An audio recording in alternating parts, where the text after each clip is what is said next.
Hola, ¿qué tal? ¿Cómo están?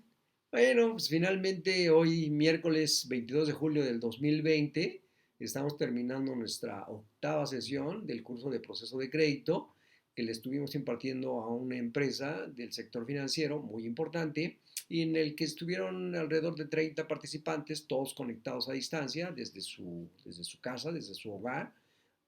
Y pues básicamente con buenas aportaciones, con una buena retroalimentación, buenos comentarios, interesantes todos. Y bueno, la idea de este video es compartirles en qué consistió el curso, pues para que se animen y pronto los tengamos por aquí, ¿no?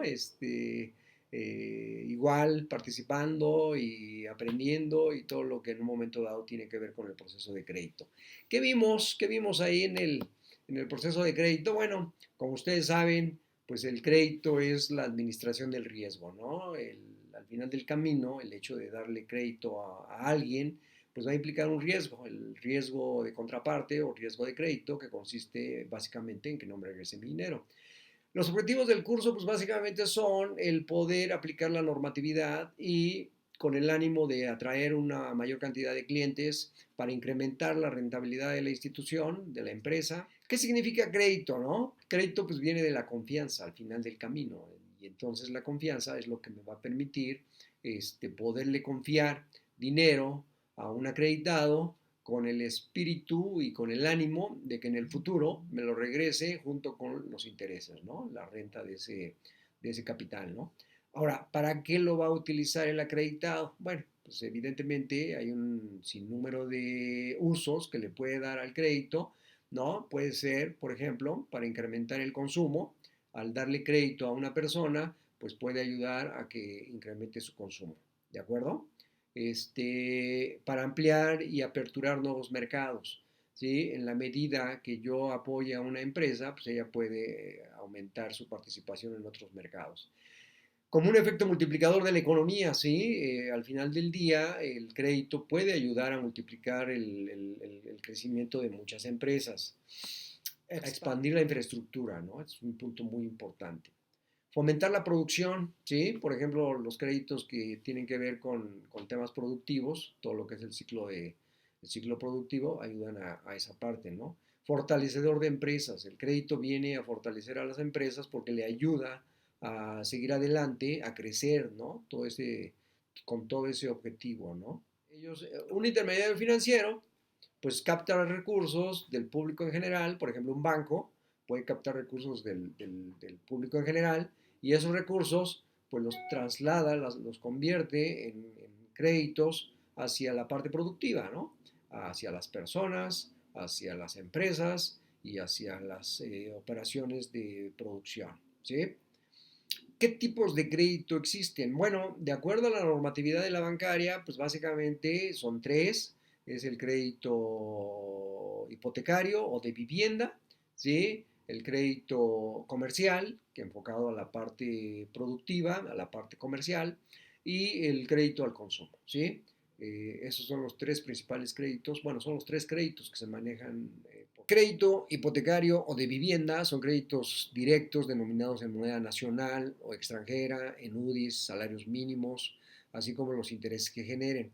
Están enfocados hacia lo que es la adquisición, la construcción, la remodelación, también como la garantía para los créditos de liquidez e incluyen los créditos otorgados a los ex empleados bancarios. ¿Sí? Cuando un empleado la cartera comercial, créditos directos o contingentes, incluyendo créditos puente denominados en moneda nacional, extranjera, en UDIs o en vez de salarios mínimo, así como los intereses que generan.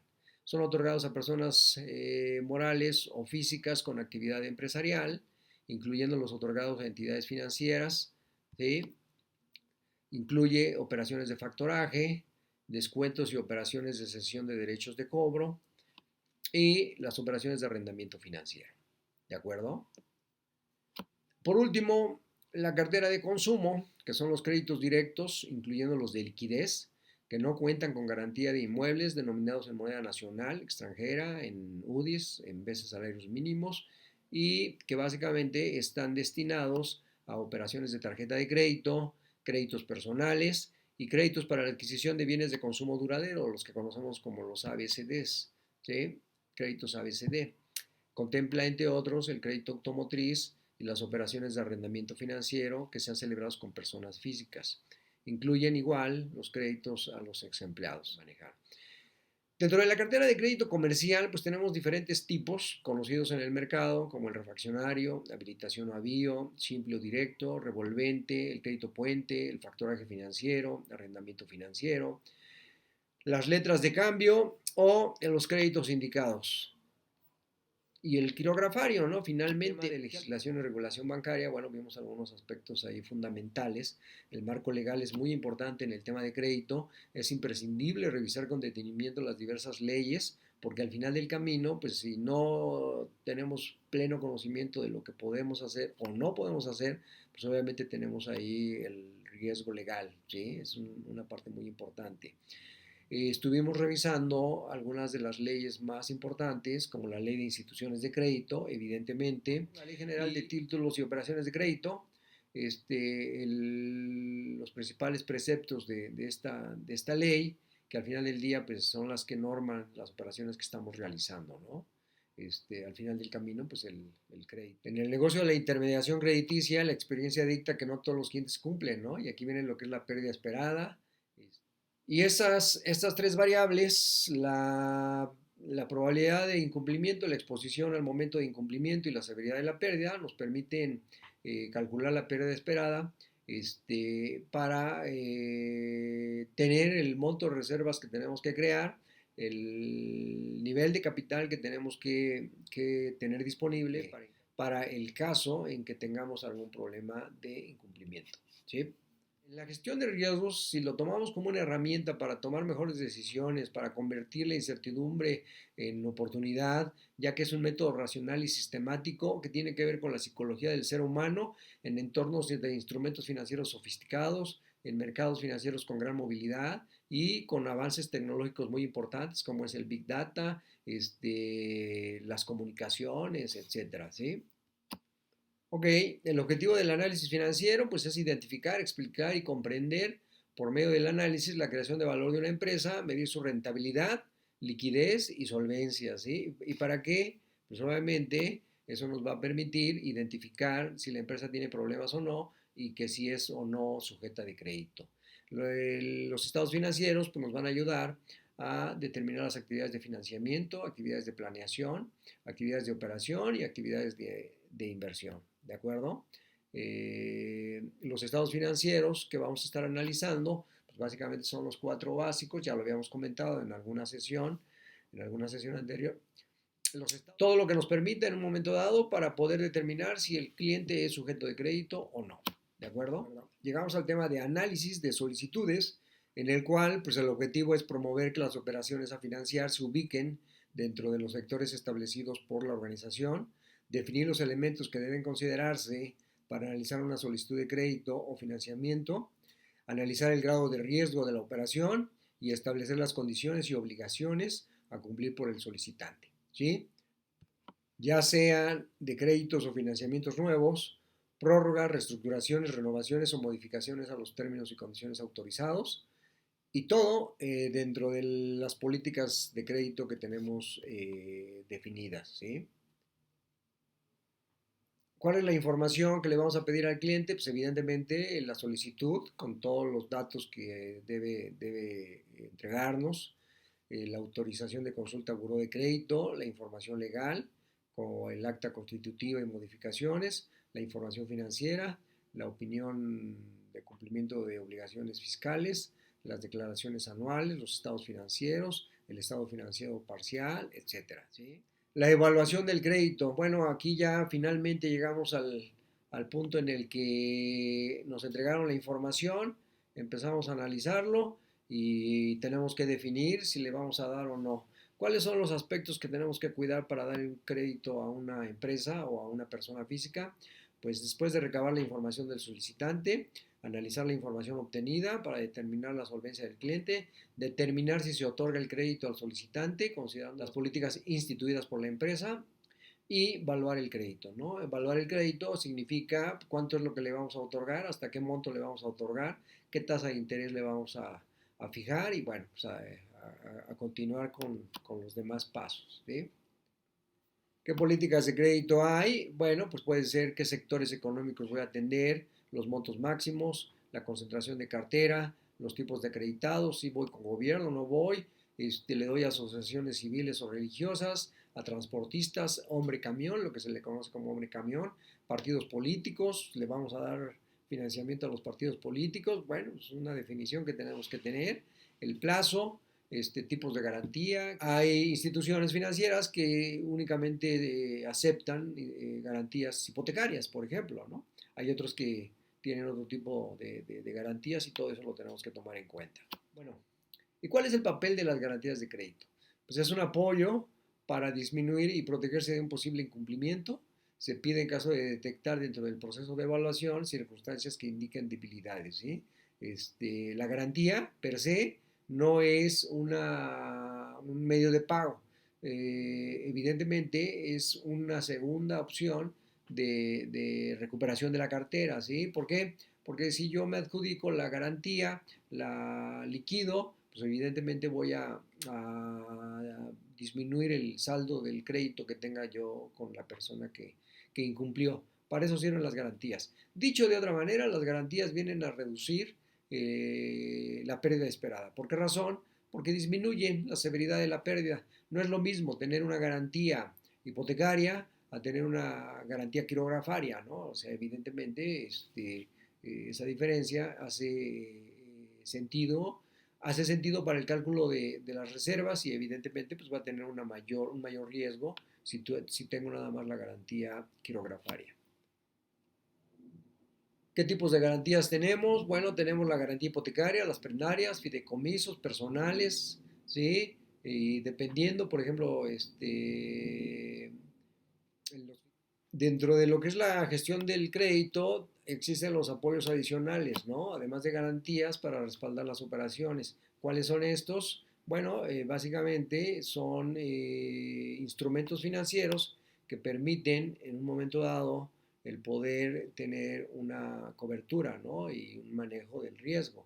Aquí juegan lo que son los futuros forwards, las operaciones de intercambio swaps, por ejemplo el credit default swap, las opciones de compra o de venta, los seguros, ¿sí? Y las fianzas, ¿sí? Básicamente, ¿no? Es muy importante ver los impactos combinados de las variables de análisis porque nos permite en un momento dado determinar diferentes niveles de riesgo. Ahora veamos la parte cuantitativa, ¿sí? Vamos a ver la parte de la rentabilidad como resultado de la gestión de la empresa y vamos a analizar su liquidez y la solvencia, como ya lo habíamos comentado. Esto con el objetivo de evaluar la creación de valor que tiene la empresa y todo en un marco de riesgo, ¿sí? El riesgo es algo que tiene que darse. Vamos a ver modelos paramétricos para que veamos cómo en un momento dado un paramétrico puede ayudar a tener indicadores que permitan visualizar el posible riesgo de una empresa, ¿sí? Mucho se ha hablado acerca de este tipo de modelos. La verdad es de que en lo particular sentimos que es una forma muy buena de poder analizar el crédito, el poder evaluar un crédito, que evidentemente va a haber gente a favor y gente en contra, no lo vamos a discutir, cada quien va a tener su valoración. Lo que sí les digo es que en la medida que nos apoyemos en temas estadísticos, en temas de información, es en la medida que vamos a tener una mejor cartera y obviamente una mayor rentabilidad y una disminución del riesgo. Eso es muy importante. Por tales circunstancias es muy importante tener en cuenta otras variables cualitativas y cuantitativas. Por ejemplo, hay intermediarios que no le prestan a ciertos clientes, ya sea por riesgo de sector, por insuficiencia de garantías o algún otro factor. Pero ese mismo cliente para otro banco puede ser sujeto de crédito. Y bueno, no podemos dejar de lado los esquemas de análisis que se basan en el manejo de estadística y probabilidad, como es el método Monte Carlo, que relaciona las distribuciones de probabilidad que siguen las principales variables que inciden en la calificación del crédito, ¿sí? El método Monte Carlo es algo que ya hemos utilizado aquí en CIPYME para evaluar algunos proyectos de inversión, para determinar el valor en riesgo, por ejemplo, el riesgo de mercado. Y bueno, Lo más importante, conoce a tu cliente, ¿no? Eso es algo fundamental. Ok. Muy bien, y la administración y seguimiento del crédito, que se integra por el seguimiento, por el control, la recuperación administrativa y la recuperación judicial. Con esto se busca contar con una cartera sana. En la etapa de seguimiento se estará llevando a cabo la calificación de la cartera con el objetivo de determinar su nivel de recuperabilidad, el monto de las reservas a crear y el capital mínimo requerido para estar haciendo frente a los riesgos a los que nos enfrentamos. ¿De acuerdo? En la administración y seguimiento del crédito también se ve el tema contable, que es algo bien importante en el proceso de crédito.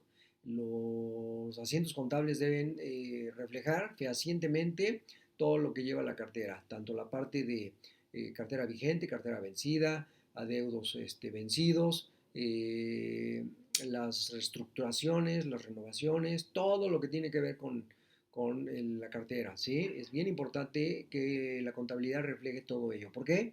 Porque, como ustedes saben, el hecho de no hacerlo implica penalidades que son corporales. Entonces hay que tomar muy en cuenta esa parte.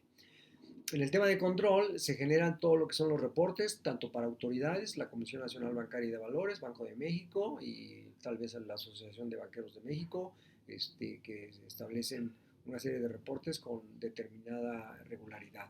Y por último, en el tema de recuperación, llevar a cabo las acciones para que la recuperación se dé en los términos contractuales que se fijaron en un principio. Bueno, y finalmente, pues gracias, muchísimas gracias por su atención a este video, que lo que busca es compartir todo lo que vimos en este curso y bueno, pues si es de su interés, si es de su agrado, poderlos ver en los cursos que estaremos dando en los próximos días y que afortunadamente hemos tenido una respuesta muy favorable de gente que se dedica a esta actividad y de instituciones financieras que obviamente les interesa capacitar a su personal. Y bueno, en el Centro Impulsor del Desarrollo de la Pequeña y Mediana Empresa, en CITPYME, pues tenemos otros cursos que les pueden interesar, como análisis financiero, como finanzas para no financieros, etcétera, ¿sí? Ahí estamos a sus órdenes, ahí está la dirección de la página y de nuevo, muchísimas gracias. Mi nombre, Gustavo Arzola, y estoy a sus órdenes. Que tengan un feliz día